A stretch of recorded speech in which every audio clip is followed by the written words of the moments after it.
Hi everyone, welcome to Mind Mentors.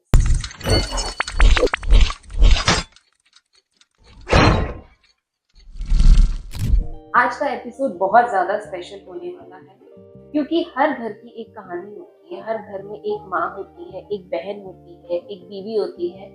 कुछ अपनी health को इग्नोर करते हैं, कुछ बात करने से शर्माते हैं और किसी को समझ ही नहीं आ रहा होता कि उनके साथ एज के साथ साथ क्या क्या डिफरेंसेस आने वाले हैं। कुछ हमें जानते हैं बातें, कुछ अनजानी बातें होती हैं। तो आज इन सब के मिथ्स को, फैक्ट्स को हम डिकोड करेंगे एक ऐसी पर्सनालिटी से जो इन सारी बातों को बहुत अच्छे से जानती हैं और बहुत एक्सपर्ट है। तो please welcome on our show doctor Preeti Nainani. Hello Neha, thank you.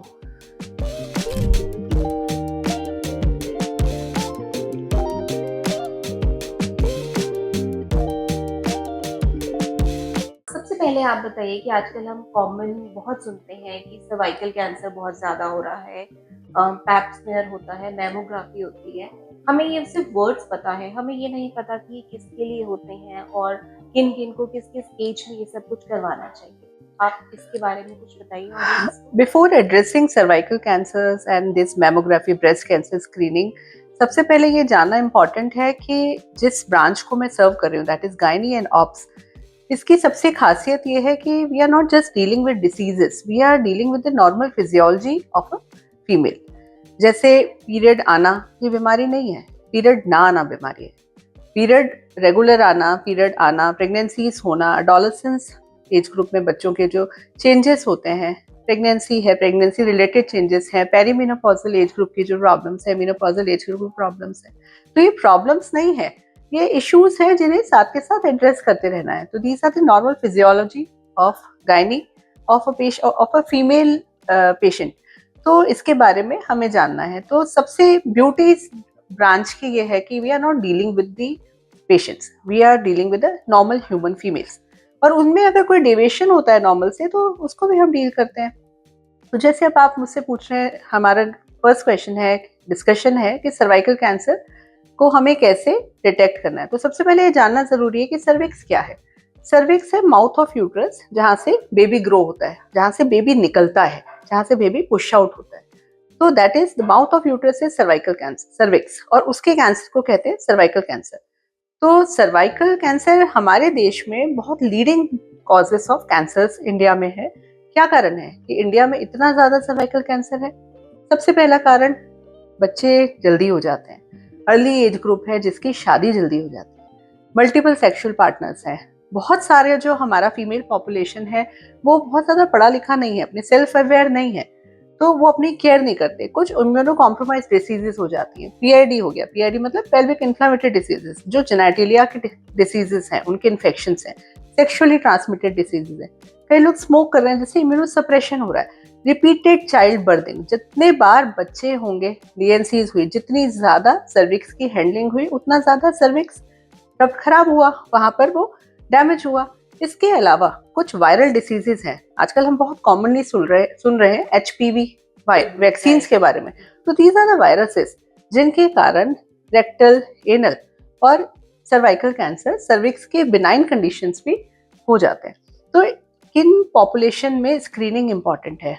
तो इनकी अलग अलग गाइडलाइंस है, कुछ सीडीसी गाइडलाइंस है, कुछ इंडियन गाइडलाइंस है। हम हमारे देश की गाइडलाइन के बारे में बात करते हैं क्योंकि हमारे यहाँ पर अर्ली मैरिजेस हो रही हैं, तो 21 से ही हम कहते हैं कि सर्वाइकल कैंसर स्क्रीनिंग चालू कर देनी चाहिए। सर्वाइकल कैंसर स्क्रीनिंग जो हाई रिस्क पॉपुलेशन है उनमें तो हम कर ही रहे हैं। इसके अलावा any female who is sexually active, 21 की एज उसका स्टार्टिंग एज है जब हमें सर्वाइकल कैंसर के लिए हमें उसके बारे में जानना है। पेप्समेयर एक मोड है, एचपीवी डीएनए अनदर मोड है। तो 21 से लेकर 29 की एज तक we are doing just pap smear 3 yearly, और 29 के beyond till the age of 65 हम 3 से 5 साल में या तो पेप्समेयर करते हैं या एचपीवी डीएनए के बारे में वो वाला टेस्ट करते हैं, जैसे हम एलबीसी लिक्विड बेस्ड साइटोलॉजी भी कहते हैं। तो पेप्समेयर और LBC DNA, these are the, ये जो हमारे तरीके हैं जिससे हम चेक करते हैं। ये तो है जब पेशेंट हमारे पास में, हमारे क्लिनिक में, एक प्रिविलेज्ड क्लिनिक में आ रहा है जहाँ पर इन्वेस्टिगेट हम कर पा रहे हैं।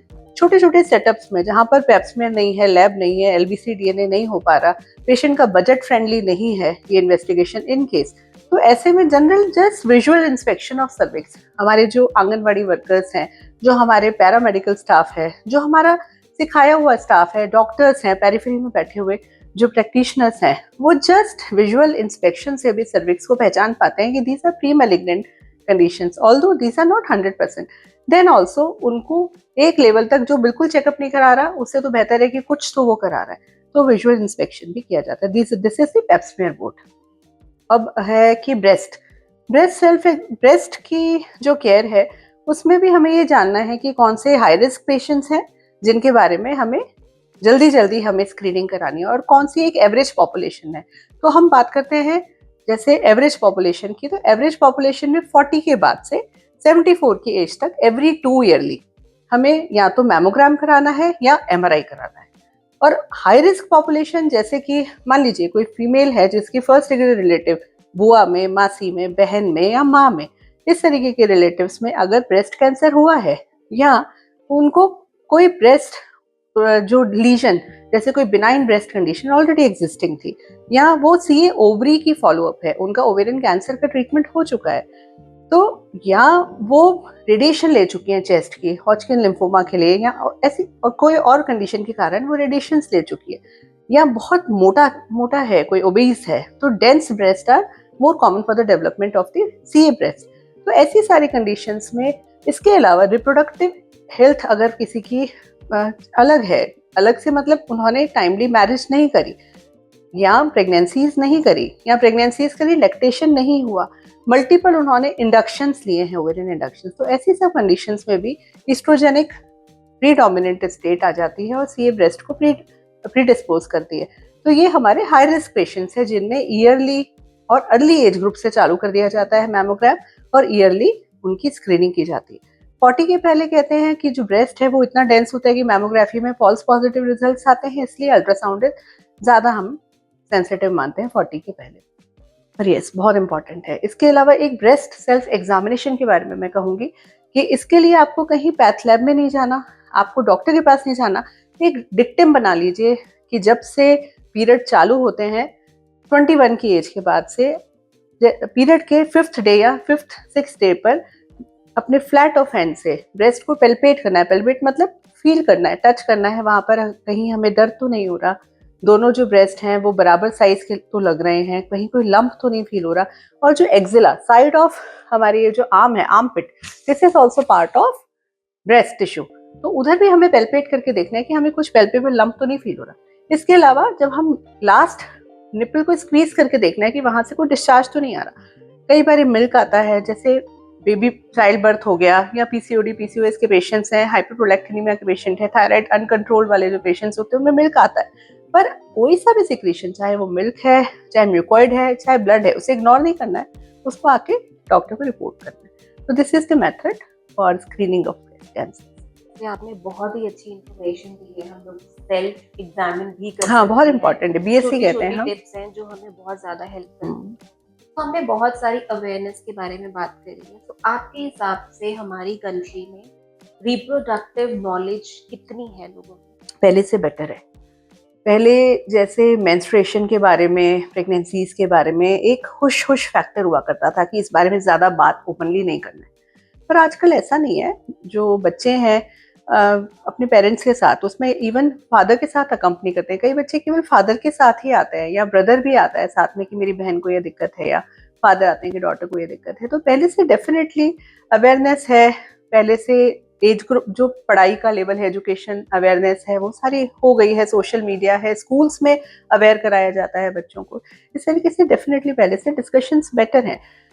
प्री कॉन्सेप्शनल काउंसलिंग के लिए पेशेंट्स हमारे पास आने लगे हैं कि प्रेगनेंसी प्लान करने से पहले हमारे पास आ रहे हैं। रिकरेंट प्रेगनेंसी लॉसेस है, इनफर्टिलिटी है, इन सब के साथ हमारे पास से पेशेंट्स आ रहे हैं। जो पेशेंट्स हमारे पास नहीं आ रहे हैं फिलहाल, वो है प्री मैरिटल काउंसलिंग के लिए। ये प्रेगनेंसी से प्लान करने से पहले तो आ रहे हैं, पर बहुत कम पॉपुलेशन, बहुत कम लोग हैं जो प्री मैरिटल काउंसलिंग के लिए आ रहे हैं कि ये हमारा पार्टनर है। जैसे एक जनरल बायोडेटा मिलाया जाता है, उसमें हमें एक मेडिकल बायोडेटा भी मिलाना चाहिए।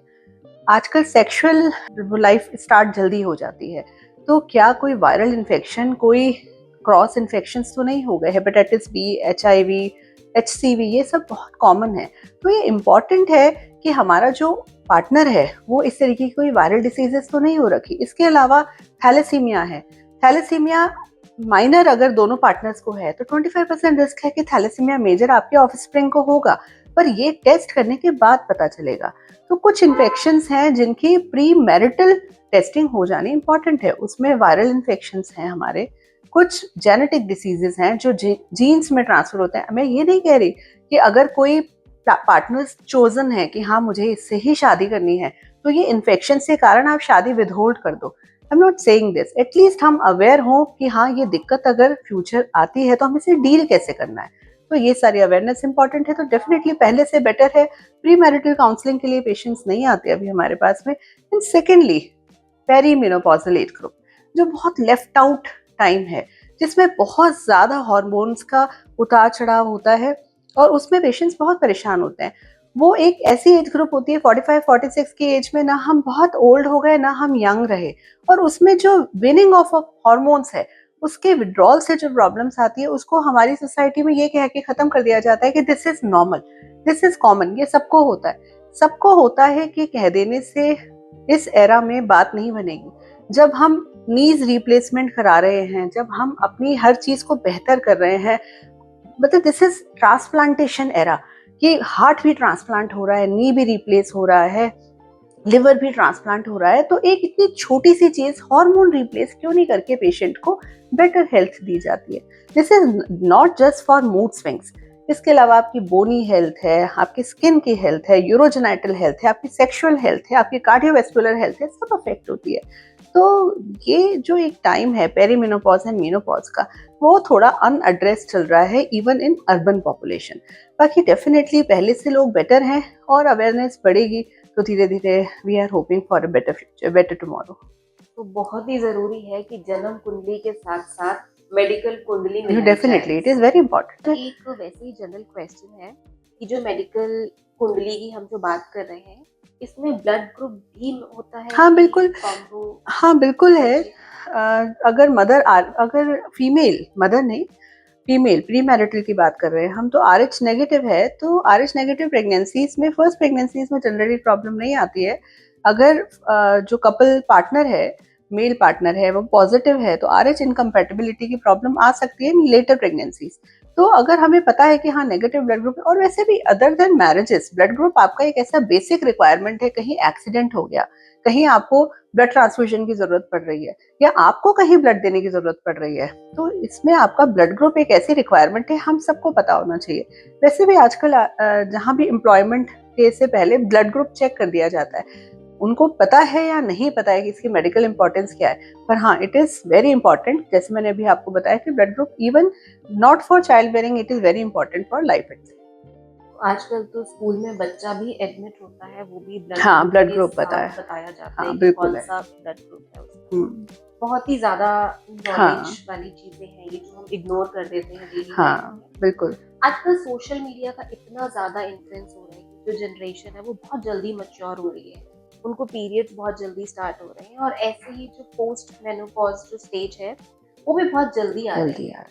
कि क्या रीजन है, और गर्ल्स अभी प्रिपेयर्ड भी नहीं होती हैं, जबकि अगर आप कंपेयर करो पुरानी एज में तो बात करने से भी शर्माती थी, चाहे बड़ी लड़कियां हों। आजकल तो छोटे छोटे बच्चे हैं, स्कूल जाते हैं, पीरियड स्टार्ट हो जाते हैं। सोशल मीडिया का इसमें बहुत इंपॉर्टेंट रोल है। सोशल मीडिया आजकल अगर आपने कोई एक चीज चैनल ऑन किया तो नीचे इतने सारे रिकमेंडेशन आ रहे होते हैं और इतने सारे पॉपअप्स आ रहे होते हैं कि इवन इफ आप उस बारे में नहीं जानते हैं तो भी आप रिपीटेड अगर देख रहे हैं तो आप पूछ ही बैठेंगे कि ये क्या है। तो मिनार्के डेफिनेटली पहले से जल्दी आने लगा। मिनार्के इज पीरियड्स के स्टार्ट होना, इट इज नोन एज मिनार्के। तो पहले जो एक 13 की एज को मिनार्के कहा जाता था और 10 को हम कहते थे प्रिकॉशियस मेंस्ट्रुएशन की पीरियड जल्दी आ गया। आज की डेट में बच्चे 11 इयर्स पे पीरियड अटेन जनरली 80% ऑफ बच्चे अटेन कर लेते हैं। अर्लीस्ट जो मिनार्के मैंने देखा है अपने करियर में, that is 7 years of age की बच्ची मेरे पास में आई, उसकी माँ उसे लेकर आई, और 7 साल की बच्ची, इतनी मासूम सी छोटी सी बच्ची थी और उसको पीरियड चालू हो गए थे। अभी मेंटल मेकअप उनका है नहीं, अपनी केयर वो कर पाते नहीं, वो उसमें पीरियड स्टार्ट हो जाना। अच्छी बात ये थी कि उसकी मदर 7 साल पे ले आई। तो ये जानना कि मिनार्के की नेचुरल एज 13 से अब 11 आ गई है। अगर 11 पे बच्चा हमारे पास आ जाता है तो वी डोंट स्टॉप पीरियड्स, पर अगर उससे पहले आता है तो हम कुछ मेडिकेशन से कुछ समय के लिए पोस्टपोन करते हैं, क्योंकि अर्ली मिनार्के से जो प्रॉब्लम आती है, एक तो बच्चा एक्सेप्ट नहीं कर पाता, मेंटल मेच्योरिटी उसकी नहीं है उसको मैनेज करने की। दूसरा, जो एपिफिशियल एंड्स होते हैं, मतलब जो हमारी बोन्स हैं उसके जो एंड्स होते हैं वो ग्रोइंग एंड्स फ्यूज हो जाते हैं with in 1 year of start of periods. तो कमेंसमेंट ऑफ पीरियड होते ही 1 साल के अंदर अगर हाइट बढ़ना बंद हो गई तो बच्चे की हाइट नहीं बढ़ेगी। तो मिनार्के की जो एज 11 है, प्रिकॉशियस जल्दी आ जाने को 10 है, उसका कट ऑफ 10 है, तो 11 से पहले अगर पीरियड आ जाते हैं तो वन शुड कंसल्ट। और इसकी जो मतलब कब तक नहीं आए तो उसको एबनॉर्मल कहते हैं। 16 के बाद तक भी अगर पीरियड नहीं आते तो वो एबनॉर्मल है। तो डेफिनेटली मिनार्के की एज प्रीपोन हो गई है। उसमें एनवायरमेंटल फैक्टर्स बहुत कंट्रीब्यूट करते हैं, बहुत ज़्यादा पॉल्यूशन है, पहले हर खाने की चीज़ में मिलावट है, कहीं ना कहीं हमारे जेनेटिक्स को, हमारे हार्मोनल मेकअप को ये खराब कर रहे हैं। बच्चों की फिजिकल एक्टिविटी पहले जैसी नहीं है। बच्चे आजकल लैपटॉप पे, फ़ोन के आगे, टीवी के आगे, दे आर डूइंग इट मोर।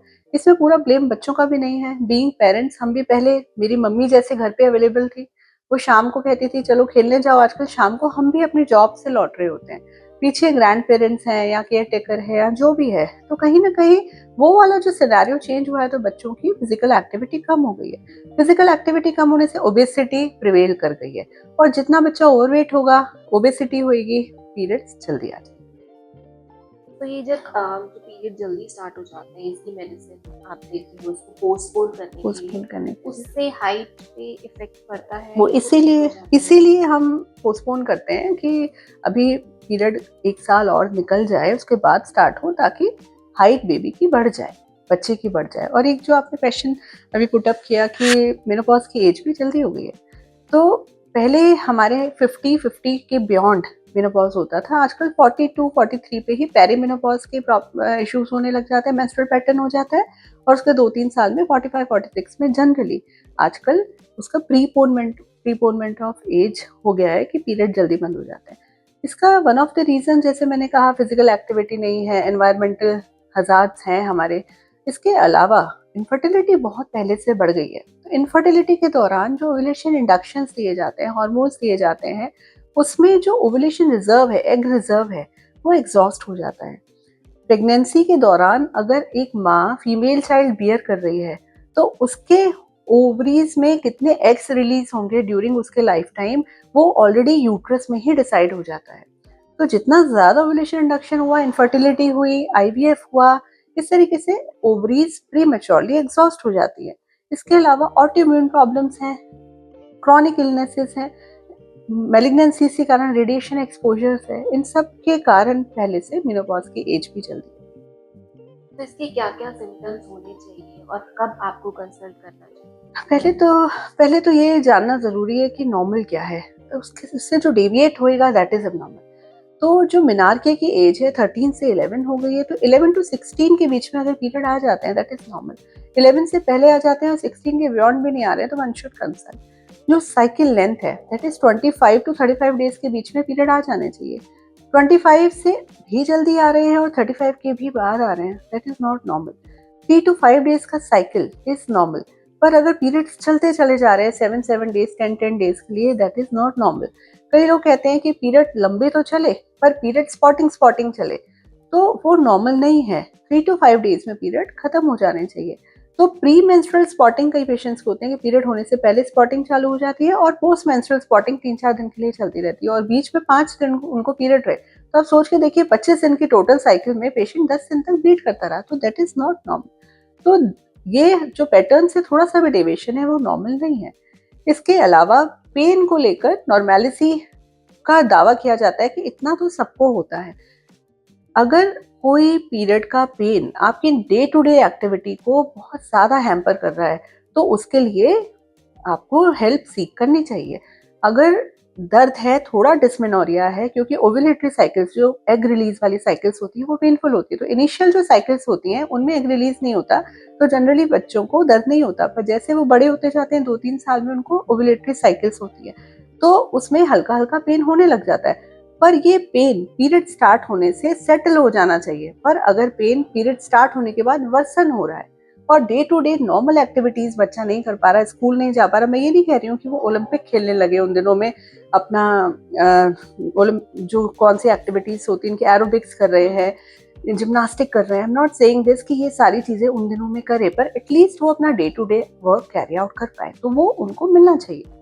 वैसे ही मेनोपॉज की जो कट ऑफ एज हमारे इंडिया में दैट इज 50 के बियॉन्ड भी अगर पीरियड चलते चले जा रहे हैं तो कई बार मैटरनल एज जिन पे उनके पेरेंट्स को मेनोपॉज हुआ है, कईयों की 54-55 होती है, तो भी हमें उनको स्क्रीन जरूर करके देखना चाहिए कि कोई दिक्कत ना ग्रो कर रही है। तो आजकल के जो कपल्स हैं वो प्रेगनेंसी बहुत डिले कर देते हैं बिकॉज ऑफ देयर करियर या उनका फैमिली का कुछ इश्यूज होते हैं।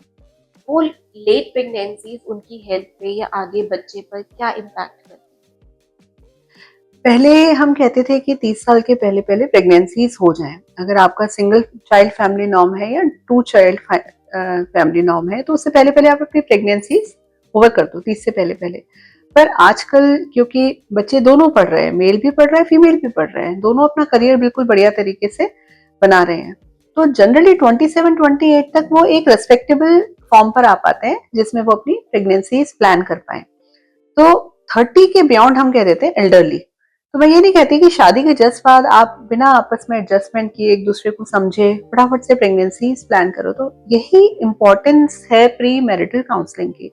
पेशेंट्स हमारे पास में आते हैं कि हम छोटे छोटे बच्चे आजकल ज्यादा बेहतर तरीके से आते हैं कि हम प्रेगनेंसी अभी नहीं चाहते, अरेंज मैरिज है या लव मैरिज है या जैसे भी है, कि हम अभी नहीं चाहते, तो हम कब तक पोस्टपोन कर सकते हैं। तो आइडियली उनको कहा जाता है कि 30 के पहले पहले पहला बच्चा प्लान कर लो, 9 महीने आपके पास में है आपस में एडजस्टमेंट के लिए, एक दूसरे को समझने के लिए, थिंग्स प्लान करने के लिए, तो एकदम से तो फिर भी नहीं हो जाएगा। तो पहला हमारा सॉल्यूशन ये होता है, पर फिर भी अगर बच्चे नहीं चाहते तो we have certain hormonal assays जिससे हम टेस्ट करके बच्चे को, फीमेल को, उसका ओवेरियन रिजर्व बता पाते हैं कि हाँ कितना जल्दी हमें प्रेगनेंसी प्लान कर लेना चाहिए, कितना ज्यादा प्रेशर है। तो दैट इज एंटीमुलेरियन हार्मोन। कई हम लोग ओवम काउंटिंग और काफी सारे टेस्ट हैं जिससे हम उसको गाइड कर पाते हैं। पर प्रॉब्लम क्या आती है ये जानना जरूरी है। लेट प्रेगनेंसी से 30 के बाद में हम कहते हैं कि जो ओवम है, जो एग है, वो पुराना हो जाता है, और जितने साल पुराने होते चले जाता है एग, उतने ही जेनेटिक प्रॉब्लम्स जैसे डाउन सिंड्रोम, एडवर्ड, पटाउ, ये सारी प्रॉब्लम्स आने लगती है। जस्ट इस पे बात नहीं खत्म होती, जेनेटिक प्रॉब्लम्स के अलावा कुछ मेडिकल इश्यूज भी जैसे जैसे हम बढ़ते हैं वैसे वैसे आने लग जाते हैं, जैसे हाइपरटेंशन है, डायबिटीज है। तो ये सारी प्रॉब्लम्स इसके प्रेगनेंसी पर भी आउटकम्स आते हैं, प्रेगनेंसी पर भी एडवर्स इफेक्ट्स आते हैं। जैसे हाइपरटेंशन, अगर बच्चे आजकल हमारे पास में ऑलरेडी क्रॉनिक हाइपरटेंशन के साथ प्रेगनेंसीज प्लान कर रहे हैं तो बच्चे कमजोर होते हैं, आयुजिया जिसे हम कहते हैं, बच्चे के अराउंड पानी कम हो जाता है, कई बार सडन इंट्रायूट्राइन डिमाइज हो जाता है। तो ये सारी प्रॉब्लम्स ना हो उसके लिए timely pregnancies, I am not asking for early pregnancies, at least timely pregnancies. कई बार बच्चे आजकल पहले से अवेयर हैं तो वो आते हैं, देखते हैं कि एंडोमेट्रोसिस हो रखा है, वो समझते हैं कि एंडोमेट्रोसिस है या कोई बड़े बड़े ओवेरियन मासेस हैं या फाइब्रॉइड है, और इन सब के रहते वो अभी प्रेगनेंसी नहीं प्लान करना चाहते, ये जानते हुए भी कि इससे प्रेगनेंसी में आगे दिक्कत आएगी। Then we give them option for cryopreservation. We ask them to contact with the IVF specialist. तो उसमें अगर एएमएच एक्सट्रीमली लो है, वो आज के डेट में प्रेगनेंसी नहीं प्लान कर रहे, then we ask them for to go for cryopreservation कि एग को फ्रीज कर लिया जाए फॉर लेटर प्रेगनेंसी प्लानिंग। तो इस तरीके के हमारे पास में प्रोविजंस हैं, पर one should come and consult, और पहले से डेफिनेटली बच्चे आने लगे। तो एग फ्रीजिंग का भी आजकल ट्रेंड बहुत ज्यादा चल चुका है। हाँ, पहले से तो many celebrities they are endorsing and they are supporting this egg preservation. ये क्या है, मतलब जो एग प्रिजर्व कर देते हैं, फ्रीज कर देते हैं, वो आगे जाके क्या एक हेल्दी प्रेगनेंसी होती है? इसका अपना विंडो पीरियड है कि एग की क्वालिटी जो हमने प्रिजर्व करी है वो किस क्वालिटी की एग्स हैं, तो उस हिसाब से यहाँ पेशेंट के और कोई मेडिकल प्रॉब्लम्स तो नहीं है, और कोई उसके साथ एसोसिएटेड जो फीमेल है उसको स्ट्रक्चरल यूट्राइन या ओवेरियन इश्यूज और तो नहीं है। तो केवल एक क्रायोप्रिजर्वेशन से बात नहीं बनेगी, ये सारी जो फैक्टर्स काउंट करते हैं उससे प्रेगनेंसी आउटकम बनता है। बट यस, क्रायोप्रिजर्वेशन इज कि एग ओवरी में मल्टीपल एग्स बनाए गए और उनको आर्टिफिशियल तरीके से जो आईवीएफ स्पेशलिस्ट है वो निकाल कर और उनको प्रिजर्व उसी सेल स्टेज पर होल्ड कर देते हैं और उसको लेटर यूज के लिए छोड़ देते हैं। तो it is not just a fancy thing कि हम आज प्रेगनेंसी नहीं प्लान करना चाहते because we are occupied in our careers. ऐसा नहीं है, कई बार सच में डिसीज्ड प्रॉब्लम्स के साथ में, डिसीजेस के साथ बच्चों को ये डिसीजंस लेने पड़ते हैं। जैसे कोई बच्ची मेरे पास में 20-22 साल की उम्र पे ओवेरियन मास के साथ आई, मान लीजिए उसे डिसजमिनोमा या जमिनोमा है, तो ऐसे में अगर हमने उसको 20-22 साल की उम्र पे उसकी दूसरी ओवरी नहीं निकाली जा सकती, पर हमें पता है कि हाँ ये सारे बहुत ही विग्रस ट्यूमर्स हैं जो आज नहीं कल इसकी दूसरी ओवरी को भी खा जाएंगे। तो ऐसे में हम बच्चे को जो अनडिसीज्ड ओवरी है उससे क्रायो प्रिजर्वेशन के लिए एडवाइस करते हैं। कई बार रेडियोथेरेपी पे जाने से पहले हम बच्चे को क्रायो प्रिजर्वेशन के लिए एडवाइस करते हैं। एंडोमेट्रियोसिस एक ऐसी प्रॉब्लम है जो ओवरी को खा जाती है, ओवरी से उसका एएमएच बहुत ज्यादा खराब, ओवेरियन रिजर्व खराब हो जाता है। तो ऐसी कंडीशंस में भी हमें क्रायो प्रिजर्वेशन के लिए सलाह देनी पड़ती है। आईवीएफ के दौरान मान लीजिए एक पेशेंट आज 35-36 साल पे आईवीएफ करा रही है, उसके बहुत अच्छे ओवम बन गए, तो उसको ये एडवाइस किया जाता है कि आप आज की डेट में हमने आपको 2 एम्ब्रियो ट्रांसफर करे या 2 या 3 एम्ब्रियो ट्रांसफर करे, मान लीजिए आपको लेटर प्रेगनेंसी और 2-3 साल में चाहिए, तो तब हम दोबारा ओव्यूलेशन इंडक्शन नहीं दें, यही एग्स हम लेटर प्रेगनेंसी के लिए संभाल के रखें। तो ये एक इन्वेस्टमेंट है, जैसे कॉर्ड ब्लड बैंकिंग के लिए हम कहते हैं कि इन्वेस्टमेंट है, तो ऐसे सारे केसेस में ये सारी जो फैसिलिटीज आ गई हैं तो दीज आर इन्वेस्टमेंट। साइंस इतनी आगे बहुत बहुत बहुत अच्छे एरा में हैं हम लोग, यहाँ पर भी इन्वेस्टमेंट का ऑप्शन बिल्कुल बिल्कुल है। okay. तो एक बहुत ही कॉमन प्रॉब्लम होती है गर्ल्स के साथ डिस्चार्ज को लेके, इन्फेक्शन को लेके, जिसके बारे में वो अपने घर वालों से बात भी नहीं करना पसंद करती है, मे बी शर्माती है या इतना ओपन नहीं होती कि इट्स नेचुरल। तो वो क्या इन्फेक्शन होता है, कब आपको कंसल्ट करना चाहिए? कुछ डिस्चार्जेस फिजियोलॉजिकल हैं और फिजियोलॉजिकल कब है और कब उससे डेविएशन होकर वो पैथोलॉजिकल हो जाते हैं, ये जानना जरूरी है। जब पीरियड चालू होता है, मेनार्के स्टार्ट होता है, तो उस मेंस्ट्रुअल साइकिल के दौरान जो हमारे डिस्चार्ज की क्वालिटी है उसको जानना जरूरी है। जब पीरियड स्टार्ट होते हैं उससे कुछ पहले दिन वाले 6-7 दिन पहले थिक सा चिपचिपा सा डिस्चार्ज आता है, दिस इज नॉर्मल। पीरियड के बीच वाले दिन जो होते हैं 10वें से लेकर 20वें दिन, उस समय बिल्कुल पतला सा वॉटरी सा डिस्चार्ज होता है, तो वो ओव्यूलेशन के बाद में होने वाला, ओव्यूलेशन के अराउंड होने वाला जो डिस्चार्ज है वो पतला होता है, तो दिस इज नॉर्मल। कई बार पेशेंट्स हमारे पास बस इसलिए आ जाते हैं कि गीलापन है, तो आपको ये समझना पड़ेगा कि जब रिप्रोडक्टिव चेंजेस आते हैं तो ये चीजें नॉर्मल हैं, तो इसके ट्रीट नहीं करना है, क्योंकि नॉर्मल का कोई ट्रीटमेंट नहीं है। हम पेशेंट्स को समझाते हैं, उनके घर वालों को समझाते हैं, जैसे अगर मैंने बालों में ऑयल नहीं लगाया, कुछ दिन बाद ऑयल आ जाएगा, मुंह में सलाइवा है, आईज में उसकी लुब्रिकेशन है, ईयर में वैक्स है, तो ऐसे ही वो वजाइनल सिक्रेशन उसका पार्ट है, इसको हम ट्रीट नहीं कर सकते। ट्रीट कब करना है, या तो उसमें इचिंग होने लग जाए, या उसमें स्मेल होने लग जाए, या वो बहुत इरिटेट करने लग जाए, तब उसको हमें ट्रीट करना है। कई बार डिस्चार्जेस बिल्कुल कर्डी होते हैं कि दूध फटा हुआ सा दूध सा होता है, कई बार बिल्कुल जैसे नाक का म्यूकस होता है उस तरीके का होता है, कई बार बिल्कुल ऐसा होता है जैसे आटे में पानी डाल दिया गया है। तो इस तरीके के डिस्चार्जेस अगर हैं तो आना चाहिए, और मुझे लगता है कि अगर आपको कंफ्यूजन है ना तो भी आना चाहिए, क्योंकि एटलीस्ट आपको पता हो कि क्या सही है क्या गलत है। बहुत ही इम्पोर्टेंट है कि हमें छोटी छोटी चीजें बिल्कुल भी नहीं इग्नोर करना चाहिए। हम लोगों को डिस्चार्ज भी देखना चाहिए। अब डॉक्टर ने बता दिया है कि वो कैसे दिखते हैं, कंसिस्टेंसी कैसे होती है और किस टाइम इनको कंसल्ट करना चाहिए, तो ये बहुत ही ज्यादा इम्पोर्टेंट है। एक तो छोटे बच्चे जो हैं उनको उनकी हाइजीन सिखाना बहुत इम्पोर्टेंट है। जो इंडियन टॉयलेट है उसमें वो अब धीरे धीरे वो नहीं दिख रहे हैं, हर जगह यूरोपियन सीट दिखाई दे रही है, तो उसी सीट पर सारी कॉमन सीट है, वो सारे लोग उसी पर बैठ रहे हैं और यूरिनेट कर रहे हैं या मोशन पास कर रहे हैं, तो उसकी क्लीनलीनेस बहुत इंपॉर्टेंट है बिफोर वी यूज इट। तो अपने बच्चों को आसपास में, जैसे मेरी बेटी शी इज 11 ईयर्स ओल्ड, तो मैं उसको, उसके साथ में जो बच्चे आते हैं, कई बार पेरेंट्स के साथ में बच्चे हमें मदर दिखाने आए, बच्चे ने अकम्पनी किया, तो मैं पकड़ लेती हूँ कि चल ठीक है, तुम मेरे पेशेंट नहीं बन के आए हो, but this is my social responsibility to teach you. तो किस तरीके से आपको अपनी टॉयलेट हाइजीन रखनी है, मेंस्ट्रुअल हाइजीन रखनी है, ये बहुत इंपॉर्टेंट है। तो डिस्चार्जेस की प्रॉब्लम्स हमें पता हो कि क्या है और क्या नहीं है, तो हम उसे बेटर डील कर पाएंगे। तो कुछ ना कुछ, कहीं ना कहीं हमारी जो एंशियंट चीजें थी वो बहुत बहुत बहुत बहुत मॉडर्नाइजेशन आ रहा है अपने बेनिफिट के साथ साथ, कुछ ना कुछ वो नुकसान आधी अधूरी नॉलेज जो है, हमने उनकी सीट तो उठा ली पर उनकी हाइजीन नहीं उठाई। I was earlier working in Batra hospital, वहां पे बहुत इंटरनेशनल पेशेंट्स आते थे, तो हर किसी के बैग में अपना टॉयलेट रोल पेपर होता था। तो before they use to go to loo, वो अपना टॉयलेट रोल पर्स से निकाल के लेके जाते थे। तो इंडिया में वो वाला मतलब टॉयलेट सीट तो हमने उठाई है, but we are not opted the hygiene methods. तो वो कुछ सीट्स को सैनिटाइज करने के लिए स्प्रे भी अवेलेबल सैनिटाइज आजकल उस सीट के लिए आप एयरपोर्ट पे देखेंगे उस तरीके की शीट्स लगी हुई आ रही हैं। सबसे आसान है कि आप टिश्यू पेपर जरूर कैरी करो, रोल भी नहीं करते तो 5-7 टिश्यू पेपर्स बच्चे के बैग में हमेशा होने चाहिए। Before they go to loo, they clean it, they wipe it with cold, ये पानी से उसने किया, फिर ड्राई किया, then they set, then make yourself dry. मतलब एक क्लीन प्रैक्टिस है कि when you come back from your work place, छोटे बच्चे स्कूल से वापस लौटे, आप अपने आप को क्लीन करो, देन चेंज योर अंडरगारमेंट्स, और रात को थोड़े से लूज फिटिंग अंडरगारमेंट्स पहनो ताकि एरेशन हो। आजकल बच्चे जीन्स पहन रहे हैं, टाइट फिटिंग्स कपड़े पहन रहे हैं, जिम में जा रहे हैं, तो उसमें पसीना काफी है, क्लाइमेट बहुत ज्यादा चेंज्ड है, तो इन चीजों का ध्यान रखना इम्पोर्टेंट है। हमारी अपनी हेल्थ हमारे ही हाथ में है। बहुत इम्पोर्टेंट होता है कि हम अपनी हाइजीन को मेंटेन करें, और ये छोटी छोटी बातें हैं जो कि हमें बहुत ध्यान, हाँ, छोटे छोटे मेजर्स हुए ना, छोटी छोटी चीजों से बहुत बड़ा इम्पैक्ट आ जाता है।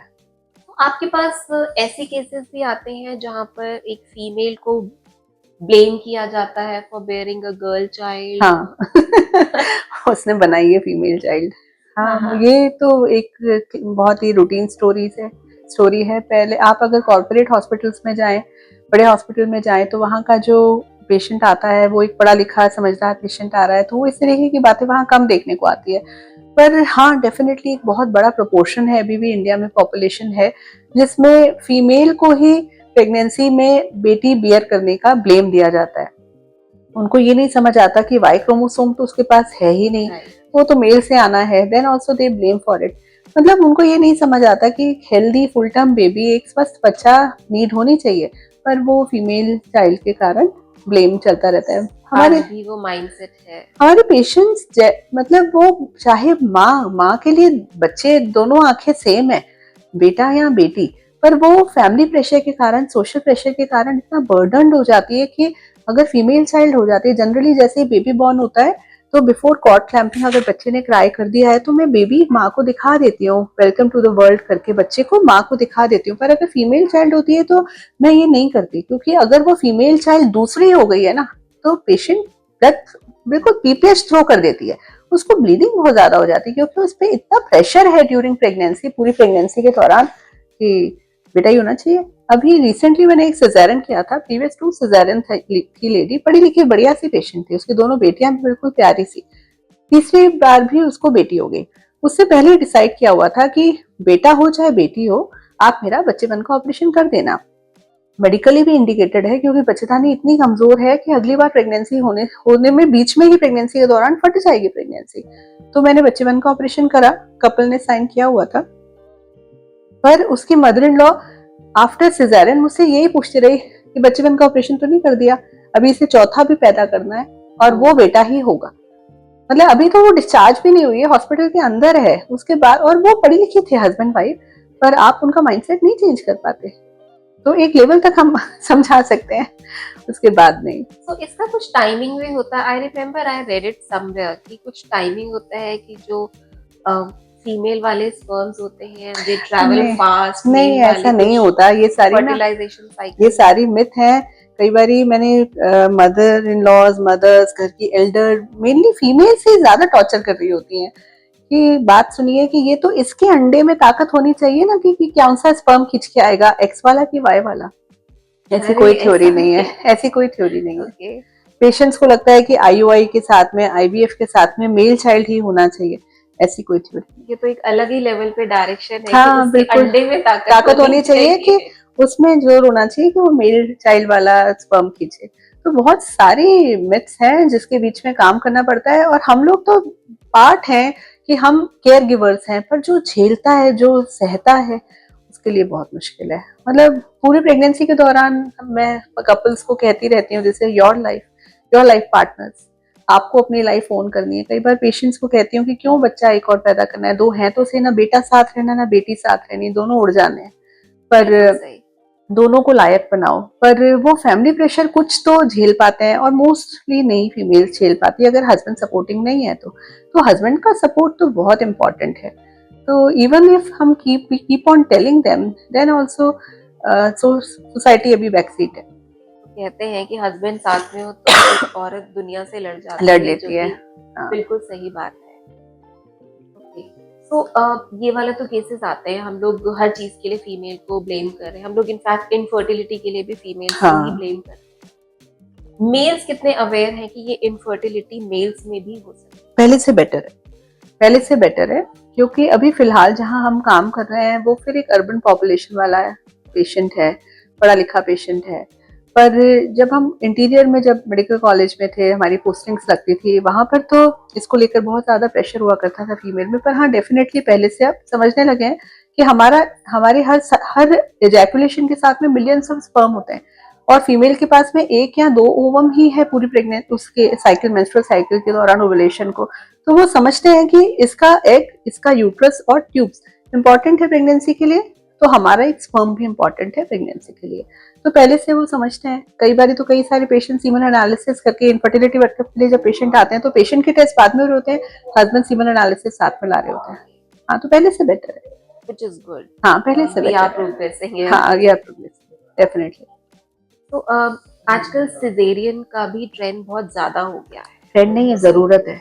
जरूरत है। हम्म। काफी लोग ब्लेम करते हैं कि is it a commercial thing, कि उसमें पैसे ज्यादा बन जाते हैं, सो वो दिस इज एक ऑल इंटेंशनल। नहीं नहीं, पहले से होता है क्या कि पहले से high risk pregnancies are more, conditions have changed. पहले प्रेगनेंसीज टाइमली हुआ कर जाती थी, आजकल शादी ही लेट हो रही है, प्रेगनेंसीज लेट हो रही है, इनफर्टिलिटी हो रही है, आईवीएफ की हेल्प हो रही है, इनफर्टिलिटी ट्रीटमेंट्स हो रहे हैं, प्रेगनेंसीज कॉम्प्लिकेटेड हैं, कोई मेडिकल इलनेसेस है प्री एग्जिस्टिंग की, हाइपरटेंशन है, डायबिटीज है, कोई ऑटोइम्यून फिनोमेना है, या बेबीज कमजोर है, पानी कम है, बच्चा उल्टा है, आड़ा है, तिरछा है, या बच्चे में कोई दिक्कत आ रही है, तो ऐसी सारी कंडीशंस पहले से अब बढ़ गई हैं। तो जब इसके अलावा डायग्नोस्टिक फैसिलिटीज जो हम लोग मेकआउट कर पाए वो भी पहले से बेटर है। अब हमारे पास अल्ट्रासाउंड्स बेटर है, हम डॉपलर देख पाते हैं कि बेबी की ब्लड सप्लाई कैसे जा रही है, बेबी की क्या पोजीशन है, बेबी अच्छे से ब्रीथ कर रहा है नहीं कर रहा है। तो जब पिकअप रेट ज्यादा है, हाई रिस्क प्रेगनेंसी ज्यादा है, तो ये सारी चीजें ज्यादा है। तो जब पिकअप रेट ज्यादा है, हम पिक कर रहे हैं तो हम आंखें नहीं बंद कर सकते। अगर बच्चे को दिक्कत है तो हमें उसे डील करना है। और ये जो एक लगता है कि ये कमर्शियल तरीका है, तो कॉर्पोरेट हॉस्पिटल्स में एज ऑफ नाउ जहां भी मैंने काम किया अब तक, उधर नॉर्मल डिलीवरी और सिजेरियन दोनों के चार्जेस सेम है। तो ऐसा नहीं है कि सिजेरियन के रेट ज्यादा है या नॉर्मल के कम है, ऐसा नहीं है, दिस इज सेम। तो नॉर्मल मेरी ओर से तो जो मुझे समझ आता है वो ये है कि normal should be in terms of कि बच्चा और माँ दोनों ठीक हो, बच्चा माँ के साइड, मदर साइड हो। पर मोड ऑफ जो लेबर डिलीवरी है उसको ही केवल नॉर्मल कह देना कि बच्चा चाहे नर्सरी में चला गया और माँ ने इतना ज्यादा परेशानी देखी हो, केवल क्योंकि नॉर्मल हो गई, वेजाइनल हो गई, तो उसे नॉर्मल कह देना समझदारी नहीं है। तो ये ऐसा नहीं है कि सिजेरियन ट्रेंड में नहीं है जरूरत है। We want a healthy child, बिल्कुल दैट्स योर इंटेंशन। बिल्कुल। सब कुछ मिथ है, क्योंकि कई बार कह देते हैं ना कि हम तो अपने जमाने में इतना काम करते थे तभी हमारे इतने नॉर्मल बच्चे हो गए। अब हमारे जमाने में पहले 60 के ऊपर बहुत कम लोग जीते थे। आजकल जो लाइफ की मीन एज है दैट इज 75 ईयर्स। हमने 15 साल और गेन कर लिए। पहले कमजोर घुटनों के साथ, लाठी के साथ चलते चले जाते थे, अब कहते हैं कि 50 पर सेकंड, यंग एट 50 या यंग एट 60, तो वो रिप्लेस कराकर अपने घुटने नए कर लेते हैं।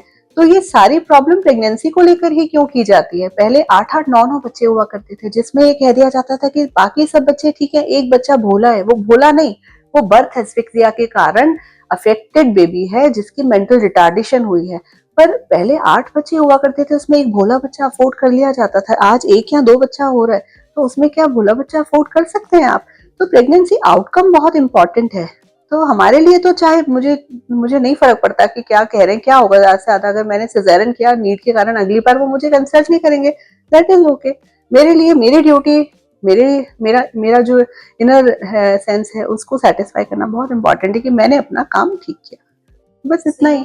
बॉडी हील पीरियड या प्रोसेस भी अलग होता है कि नॉर्मल में जल्दी बॉडी हील हो जाती है, सिजेरियन में टाइम लेती है? 6 और weeks। वेट गेन को भी लिटरली ये कहा जाता है कि सिजेरियन बेबीज की जो मदर्स होती हैं वो ओवरवेट होती हैं, जबकि आजकल देख रहे हैं कि लोग मेंटेन कर रहे हैं। 6 वीक्स का तो चाहे नॉर्मल हो चाहे सिजेरियन हो, दोनों में ही टाइम लगता है जेनाइटलियास को रिज्यूम बैक करने में अपनी नॉर्मल पोजीशन को। उसे परप्यूरियम हम कहते हैं। That is irrespective of mode of delivery. दूसरा जो ये है कि फीमेल्स वेट ज्यादा पुट ऑन कर लेती है, उसका ये कारण है कि वो अपने अप्रीहेंशन से नहीं उठती। हमारे लिए हम सेकेंड डे उन्हें मोबाइल कर देते हैं, थर्ड डे घर भेज देते हैं और ये कहते हैं कि आप अपना काम खुद करें और बच्चे को खुद संभालें, मदद घर वालों की मदद लीजिए, पर आप चलते फिरते रहें।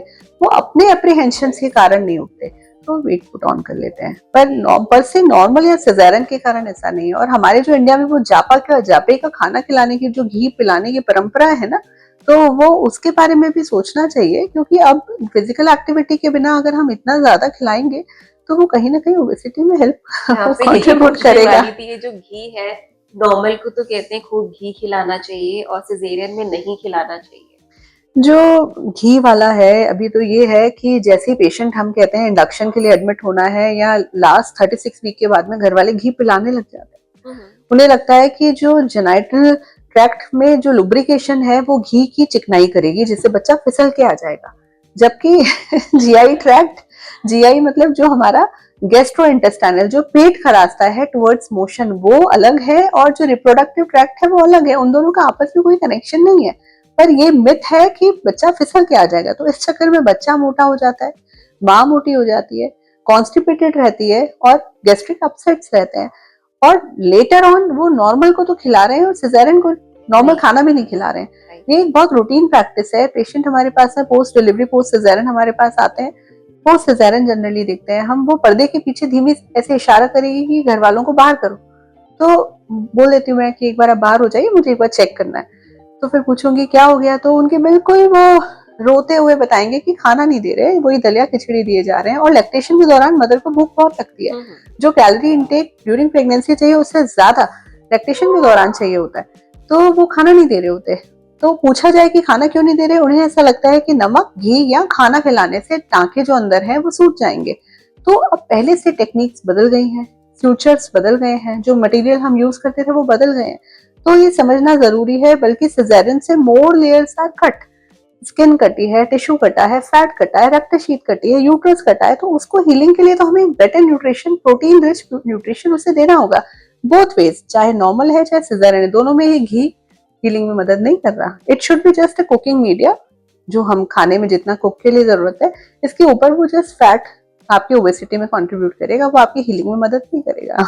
अच्छा, मैंने तो ये भी सुना है कि जो प्रेगनेंसी के टाइम जो कलर होता है फूड का, I mean I can say this is a myth, but वो भी डिटरमाइन करते हैं बच्चा कि गोरा है बेबी काला, का गोरा है या काला। हाँ, कि नारियल पियो तो नारियल के गोले की तरह गोरा होगा। रसगुल्ला, वो कृष्ण भगवान काले क्यों लगा दिए कमरे में यदि काला बच्चा हो गया, ऐसा नहीं होता। मतलब हम ये सारी बातें तो कर रहे हैं, पर हम अभिमन्यु के देश से हैं, कृष्ण के देश से हैं, अभिमन्यु के देश से हैं, जिसमें अभिमन्यु ने जाने का तो रास्ता देखा था, चक्रव्यूह से आने का नहीं सुना था, तो वो नहीं निकल पाया।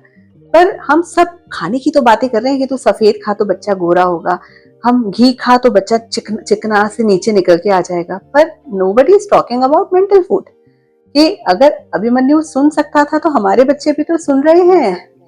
तो हम आपस में इस बात पे लड़ रहे हैं कि दूध नहीं पीती, तो बच्चा वो सुन रहा है, जो दूध का बेनिफिट हम देना चाह रहे हैं वो कहीं ना कहीं डिसॉल्व भी हो रहा है।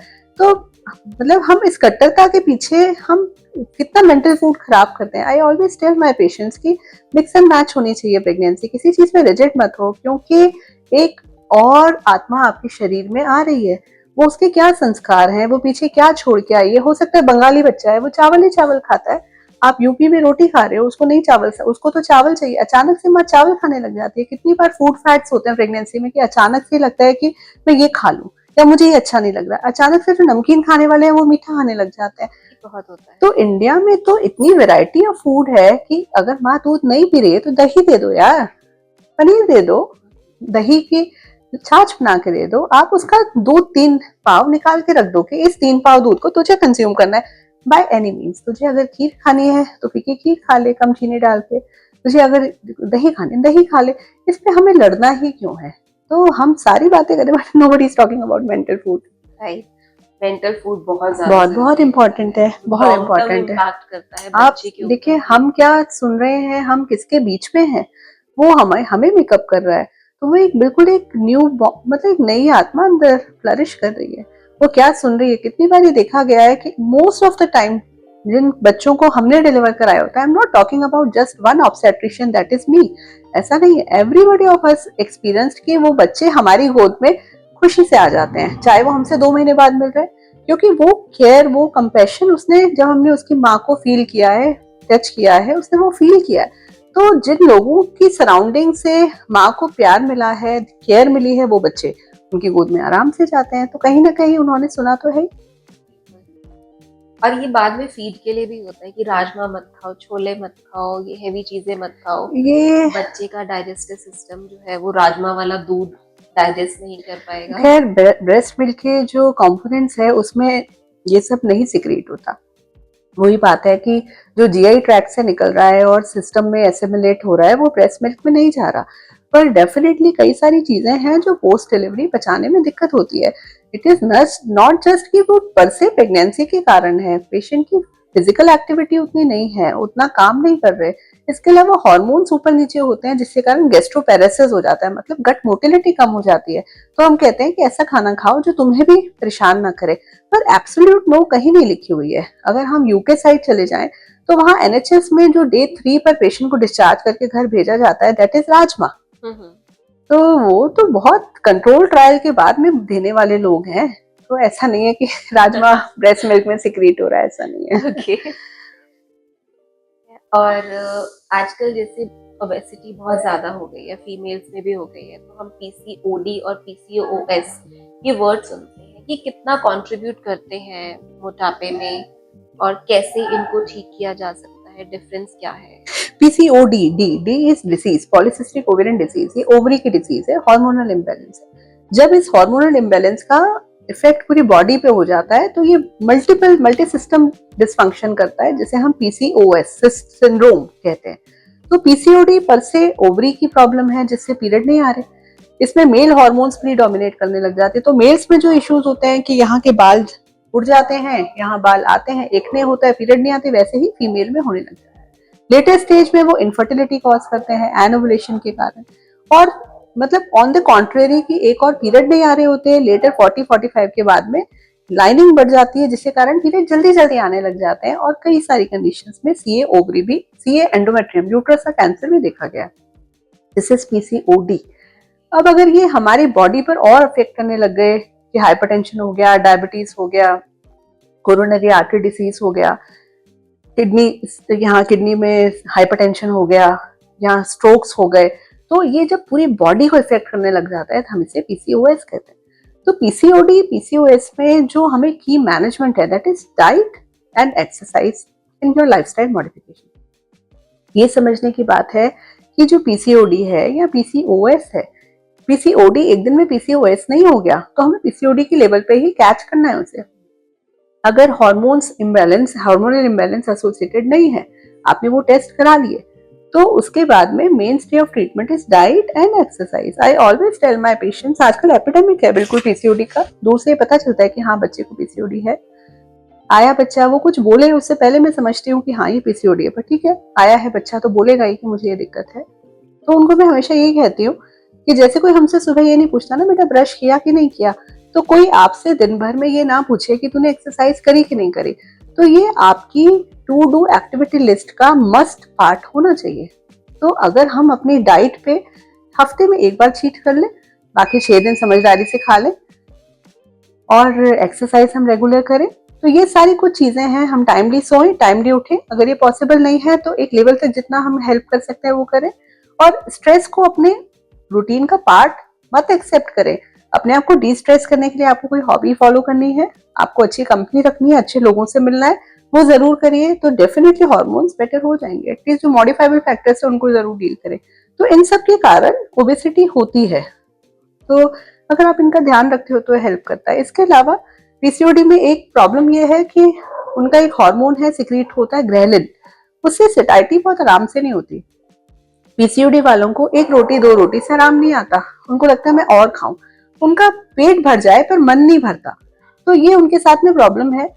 तो वो समझे कि किन चीजों से फैट कंटेंट कम होगा, कैलोरीज कम मिलेगी, पर पेट जल्दी भर जाएगा।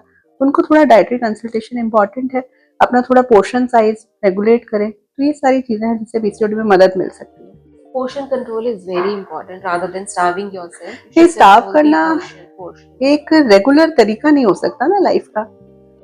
हम हार्मोन्स की बात कर रहे हैं, एक वैसी जनरल क्वेश्चन, हर इम्पोर्टेंट इवेंट पे या किसी शादी में जाना हो, कहीं भी जाना हो, पिंपल्स क्यों आ जाते हैं?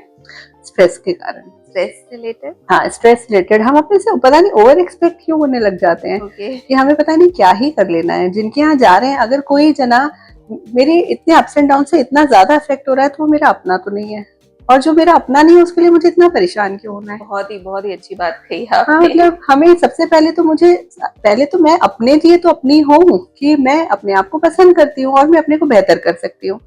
तो ये जो स्ट्रेस, और कई लोग हार्मोनल पिल लेना चालू कर देते हैं पीरियड पोस्टपोनमेंट के लिए, प्रीपोनमेंट के लिए, कि हम फ्री होके जाएं, तो वंस इन एब्डोमोन ले लेना कि आप वैष्णो देवी जा रहे हैं, आप ट्रैकिंग पे जा रहे हैं, तो वो एक अलग बात है, पर ये रूटीन प्रैक्टिस नहीं होनी चाहिए।